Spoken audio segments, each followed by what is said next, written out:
the 1-year deferral, which is the revised FDA policy that started in December, that any gay or bisexual man or a woman who has had sex with a gay or bisexual man within a year is not allowed to give blood, is actually pouring on top of existing trauma we may experience through family rejection or societal stigma or discrimination, this additional literal insult on injury, when it's a policy that many people feel doesn't even make sense, since the vast majority of gay and bisexual men do not have HIV, right, and are very JD, clear whether they have HIV or not. Let me ask something. I mean, for a long, long time, there was folks that were getting HIV through blood transfusions.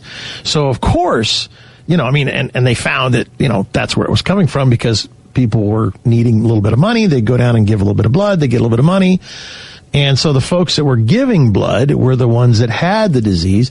My guess is what you're saying is that they have a better screening process now to make sure that the blood that is given. But again, still, we've only got 38% of people that are qualified to give blood. So, man, it's a sticky wicket. I mean, I personally don't want to take any chances. I mean, I value life too much to wake up one day after having an accident or getting shot or whatever and find out that on top of that, I now have HIV.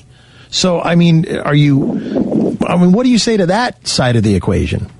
Sure. Well, the reason that people got infected is that we didn't have the HIV test and screening methods, because we didn't know how to test for HIV. Right. So it's actually been a very, very, very long time.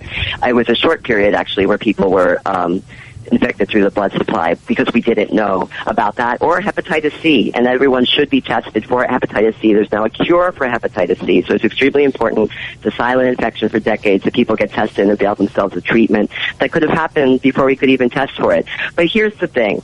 No one has been getting HIV from the blood supply for a very long time, and FDA itself acknowledges that risk-based deferral can be a very effective method. They've said, though, that it would take time and research to put into it, and that's why they've chosen to go with what Australia has done with this 1-year deferral policy.